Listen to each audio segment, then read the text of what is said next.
ne dafa doon nekk ci constitution bi ànduñu ci mais une fois que c'est voté c'est la constitution du Sénégal ba keroog ñu koy dindi mais loolu mooy constitution du Sénégal kon dañuy fexe respecté ko ba keroog nga am buntu boo xam ne askan wi moom yëf bi dana ci mën a jubluwaat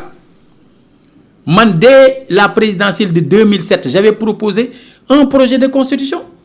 kon donc am na lu ma ci xam am na lu ma ci xalaat te pour def ko il a fallu mais organiser des rencontres citoyennes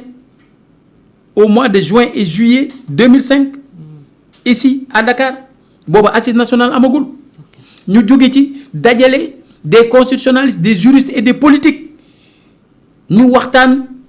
pendant une semaine article par article ñu jël la constitution du Sénégal càmbar ko bañ ca jógee ñu defar des propositions de réformes institutionnelles publier leen le 5 octobre 2005 tasaare leen pour nit ñi waxtaan ci pendant une année ci biir hivernage u 2006 bi ci la ñu liggéey nag def benn projet de constitution bu am 98 articles boo xam ne mais constitutionnalistes yu bëri yu nekk fii Sénégal ci lañ bokkoon dont Ismaïla Madior dégg nga ndem si yàlla si le professeur Abdoulaye Dièye à qui nous rendons hommage ñoom Mounir Sy ci lañ bokkoon ñoom Moussa Tine ci lañ bokkoon Maître Samba Bitèye ci la bokkoon professeur Jean-Louis Correa ci la bokkoon am na ñeneen ak ñeneen ak ñeneen Alioune Sall juriste ci la bokkoon ndem si yàlla si Birame Sène qui nous avait accueillis chez lui à Toulouse donc ñoo ñëpp ci lañ bokkoon ak ñeneen ak ñeneen donc loolu liggéey nañ ko fi xam nañu lan mooy loolu mais est-ce que ñun dañoo mënoon ñëw jël suñu projet de constitution di côté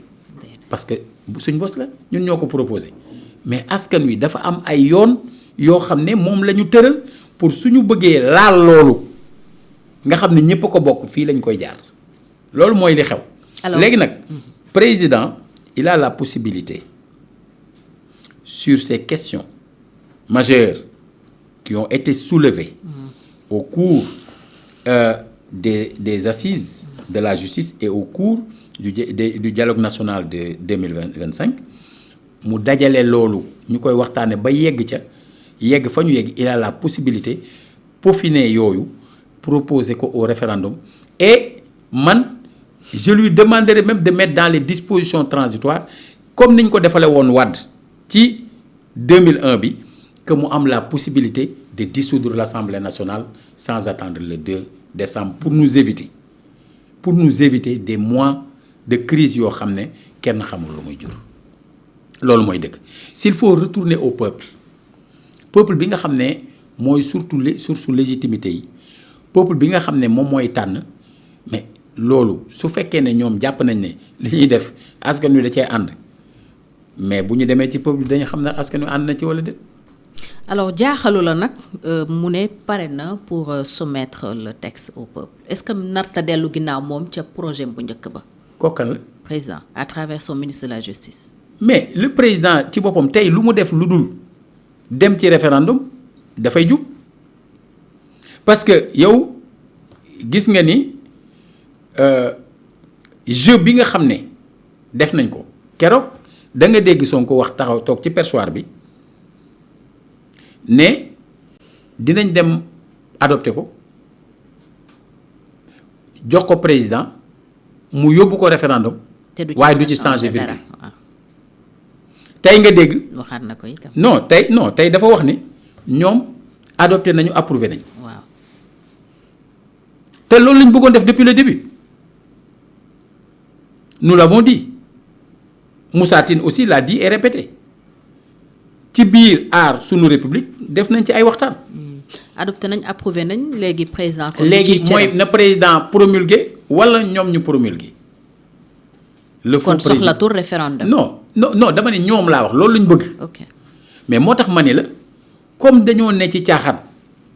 le président de la république doit prendre ses responsabilités. su ko deful. mais su ko deful le peuple ci boppam les forces vives ci seen bopp. ñoom du ñu nangu lii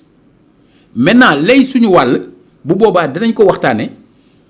en termes de stratégie et de tactique ñu xool ban taxawaay lañ mën a am pour pousser au retrait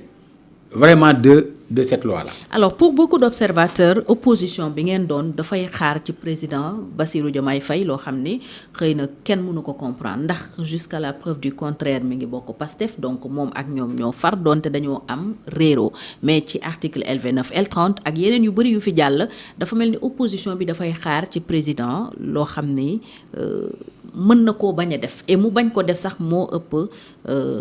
chance que mu def ko ragalu leen loolu dal leen cette fois-ci. xam nga ndax ni ministre am waxee tey de la justice. mel na ni su amendement yi mu indi jàlloon ñu accepté ko proposition de loi bi daf koy soumettre au peuple sans mun ci changer dara. waaw mais xam nga tey kenn ku nekk dafa am luy sa wàll. président dafa am wàllam opposition am wàllam. loolu moo tax. man personnellement je n'ai pas compris que opposition bañoon def recours sur L29 24. di xaar président def non loolu moom bon xam nga jaan du romb ba pare nga topp ci wata duy dóor. parce que romb na mais du tee ñu jàngat normal parce que loolu mooy buntu bi maanaam buntu boobu porox ndoll boobu fa lañ jaaree parce que nag dañuy wax ne bukki su yabee waxambaane ci àll ca doxin wala. loolu c'est une du sax erreur faute la mais loolu jàll na tey jii bi nga xamante ni ñi ngi war a jublu woon ci mbiru dugal Sonko ci biir assemblée nationale kenn ku nekk di xaar sa morom foofu président nañee juume ci L29 L30 président moo jum parce que moom moo waroon saisir le conseil constitutionnel pour avis. Est-ce que dafa juum. non man sama li ma jàpp laay wax li ma jàpp laay wax xam nga ñee bi ma jàppee dañoo juum loolu laa wax opposition ndax foofa bu ñu defoon loolu bañ a toog naan ñi ngi xaar président duñ def liggéeyu président loolu mooy lan président dafa am liggéey ñu am seen liggéey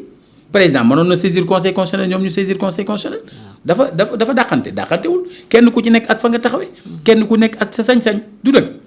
léegi nag président laa la wax ni moom bu fekkoon dafa demandé woon conseil constitutionnel avis ci loolu mais conseil bi du mën a wax je suis incompétent pour joxe avis da koy joxe te avis am du nekk avis décision lay doon xam nga kon loolu doon nañu éviter lu bari mais moom itam na ko opposition bi ne dañ ko doon bàyyee bal bi mu bàyyee leen ko ba ñu déposer recours vraiment les 18 que je salue au passage def nañ ko conseil ne dafa incompétent léegi conseil ne dafa incompétent mais yemul ci ne dafa incompétent dafa wax ni il s'agit d'un acte administratif du bureau de l'Assemblée nationale looloo waral ma xaatim bind député yooyu nga xam ne ñoo doon les requérants ma bind leen ne leen wéeru leen ci loolu parce que conseil bi àttewul ndax su conseil bi àtte woon sur le fond décision amul recours bu conseil bi àtte woon li nga xam ne moo cay juddoo day tegu ci kaw bépp pouvoir public ak ci kaw bépp autorité administrative et juridictionnelle loolu xam nañ ko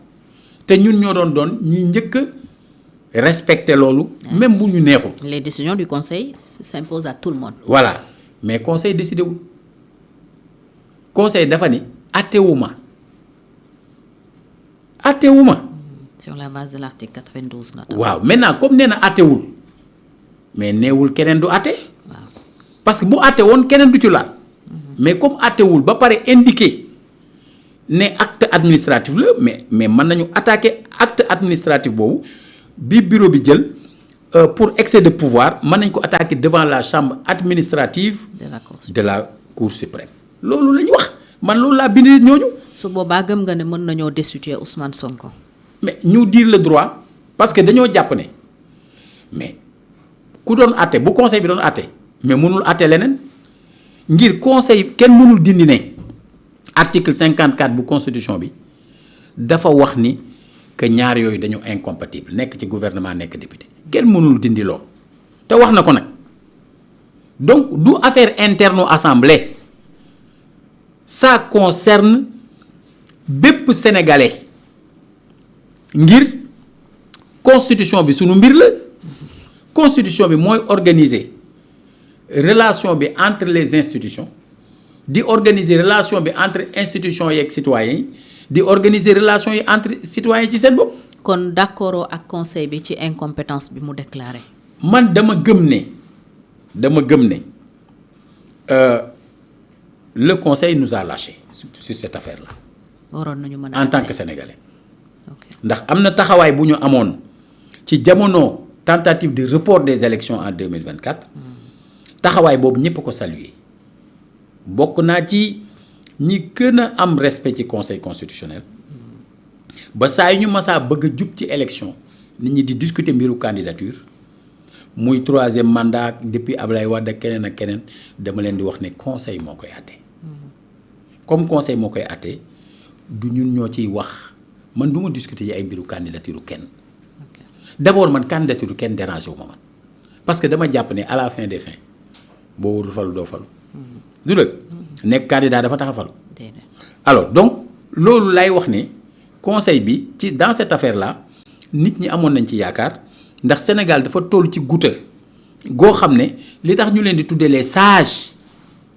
c'est pour que ñu am taxawaay boo xam ne aussi dina éviter le Sénégal ñu dugg ci yenn yoo xamante ni fa muy jëm mën na bañ a doon lu neex léegi nag comme am na beneen bunt bu ubbeeku bunt boobu ubbeeku lay wax ne député yi vraiment ñu ci bëri woo naa leen am na ñu ci bëri ñoo xam ne engagé wu nañu tamit pour def ko yemuma ci lool defar naa même benn recours yónnee leen ko ne leen ci seen xam-xamu bopp ak ci xam-xamu seeni avocat man ngeen ko peaufiner mais il faut faire quelque chose parce que aussi les Sénégalais ont besoin de savoir lan la yoon wax ci lii xew. alors soo ne le conseil nous a lâché il aurait pu trancher. du ma yem ci il aurait pu il aurait dû. il aurait dû d'accord. pour éviter